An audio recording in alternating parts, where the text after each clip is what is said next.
Jubilito TV Official. So, yun.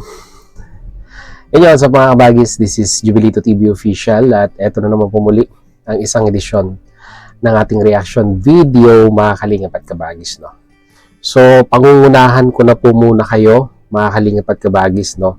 Kung ano po yung kadahilanan, kung bakit ko po ginawa ang reaction video na ito dahil po isa sa mga reaction video ko noon kay Roel of Malalag ay medyo nagkaroon po ng problema, mga kalingap at kabagis, no?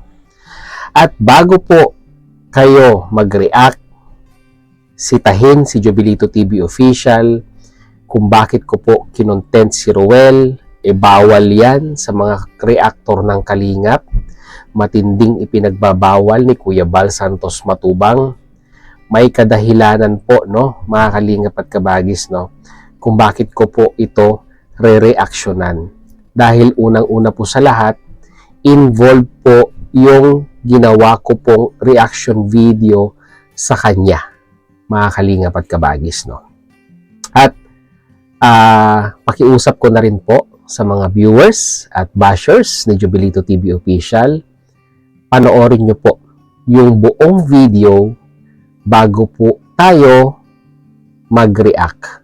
Huwag po tayo bumasi sa thumbnail dahil alam nyo naman, minsan may pagka-clickbait para maka-attract ng viewers. Alam nyo na po yan, galawang mga content creator, mga kalingap at kabagis. So ito na, no? Ito'y sabihin na nating naka-address sa mga kapwa ko po content creators, especially sa mga reactors pong katulad ko po, no? Mga kalingap at mga kabagis. Ito na, kaninang umaga, mga kalingap at kabagis, no? Nung ako po'y paggising, normal ko na pong ginagawa ang mag-check ng aking cellphone at ng aking laptop. Kung ano ang ganap, anong latest. Common na po yan sa aming mga reactors. Nagpre-prepare kung ano yung mga pwede nating gawa ng reaction video. At nakakalungkot lang, mga kalingap at kabagis, ang una pong notification na nabasa natin ay ito pong email na ito. Ayan po, mga kalingap at kabagis. Ito po yung kauna-unahang email na nabasa ko po na ako daw po ay meron pong copyright strike, mga kalingap at kabagis. Kaninong video, kaninong reaction video ko ginawa na nagkaroon po ako ng copyright strike. Makikita nyo naman po sa detalye kung anong klaseng copyright strike yung binigay sa ating channel. Ito po ay copyright takedown notice na na-receive ko po sa YouTube, na kung saan ako po ay inuutusan ng YouTube na burahin ang isang specific na video na aking ginawa dahil po nagkaroon po ng violation. Ano pong video yun, mga kalingap at kabagis? Ang video na iyon ay ang reaction video ko po kay Roel of Malalag nung sila po ay bumisita kay Butchokoy kasama po ang mga ilang mga sponsor po ng Team Rochelle. At sa mga nakapanood po niyan, mga kalingap at kabagis, ito po, ipapakita ko po. Ayan po yan. Ayan po yung content ko kay Dodong Roel na ginawan ko po ng reaction video na kung saan ay puro positive yung ginawa ko pong reaction dyan. At kilala nyo naman po ako, no, mga kalingap at kabagis. At sa mga sumisilip pa rin na Rochelle community sa ating channel, no, never po akong gumawa ng negative na reaction video kay Roel of Malalag. At sa kaalaman po ng lahat, in good terms po kami ni Roel of Malalag. Nakadaupang palad ko po yan sa diet, nakausap ko po personally, at kagaya ng sinabi ko kanina, in good terms kami ni Roel of Malalag. So ito na, mga kalingap at kabagis, no? Pagbasa ko nga po ng email, ay ito na. Meron po akong copyright takedown notice na kailangan ko daw pong burahin ang video na ito sa loob ng 1 linggo dahil nga po, pag hindi ko po binura, ay maka-copyright strike ako. Ngayon, ang tanong, si Roel of Malalag po ba ang nag-copyright takedown notice sa akin? Dito po ako nanghihiwagaan, mga kalingap at kabagis. Dahil yung nag-copyright takedown sa akin ay hindi po si Roel of Malalag. Pero take note, mga kalingap at kabagis, yung video na ginamit ko po dito ay video po ni Roel of Malalag. Pero yung nag-copyright takedown notice sa akin ay hindi po si Dodong Roel. Yun po ang napaka misteryosong pangyayari kung paano po naaprubahan ni Lolo yung pong application na i-take down notice kung hindi naman po si Roel of Malalag ang nag-apply. Di ba? Yun po ang nakakapagtaka doon, mga kalingap at kabagis, no? Although, ayan po, ito po yung email. Balikan natin yung email, mga kalingap at kabagis, no? Diyan nakalagay po, removal request by, at saka yung contact info. Bakit ko po tinakpan, mga kalingap at kabagis? Kasi po, unang-una sa lahat, hindi si Roel of Malalag yan. Pangalawa, para na din po, no?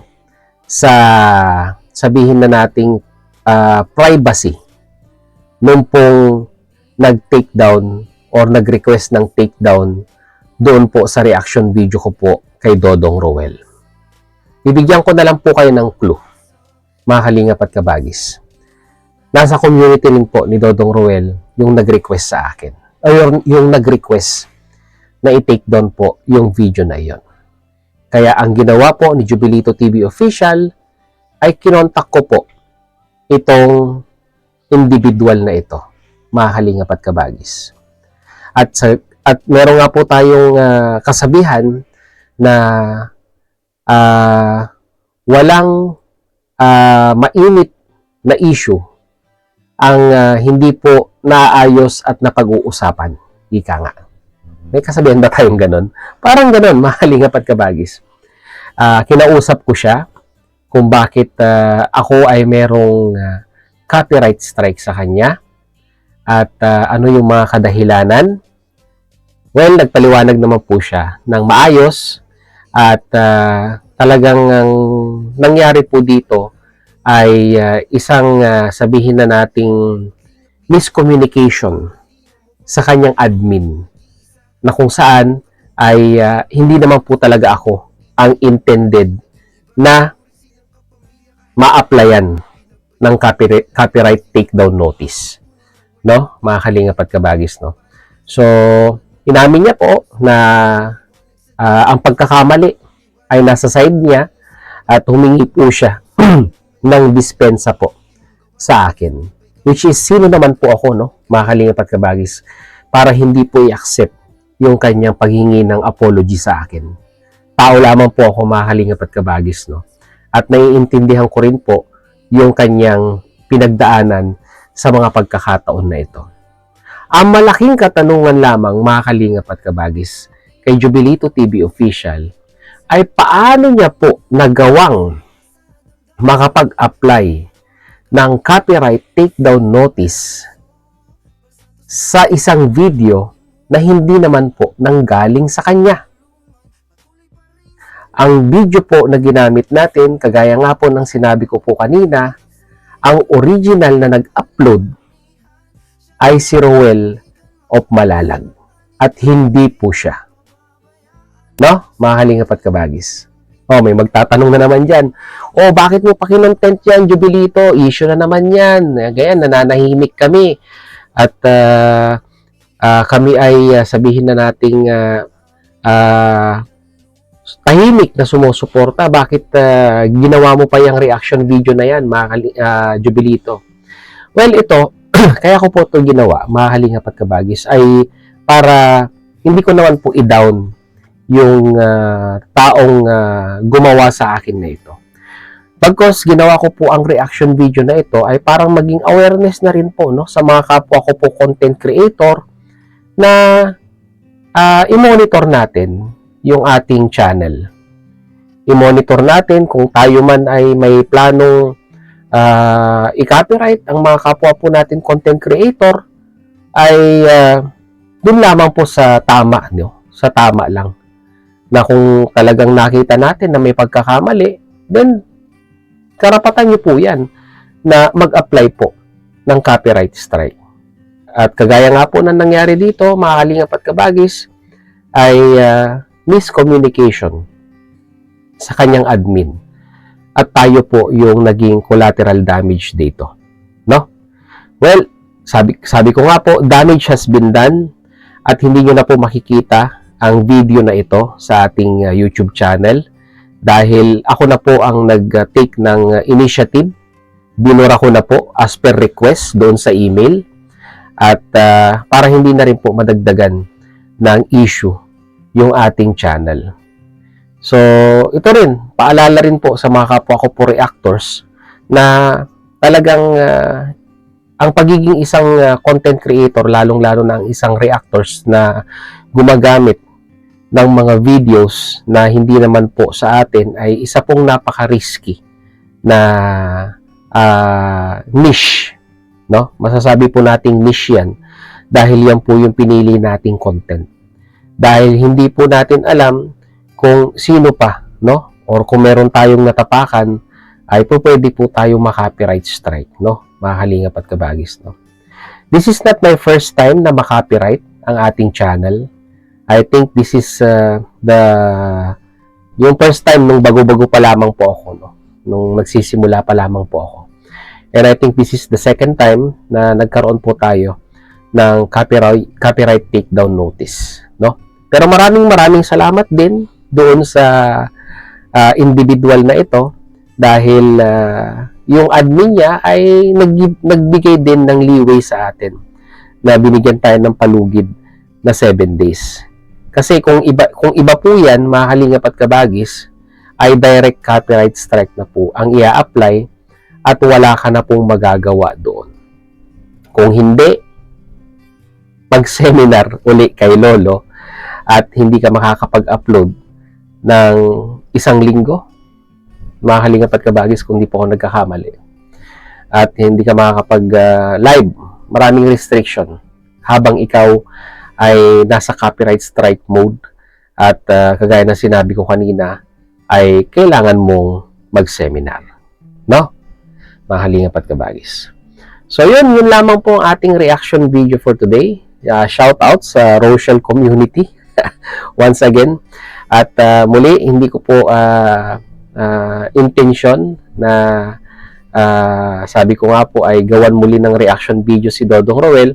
Pero nga po, kaya na sinabi ko kanina ay nadawit po yung kanyang video dito dahil siya naman po ang ginawan ko ng reaction video at yung iba nga lang po ang nag-claim, no? Mga kalingap at kabagis, no? At shoutout sa iyo, Dodong Roel. Sana mapanood mo ng buo kasi baka mabash mo rin ako. Di ba?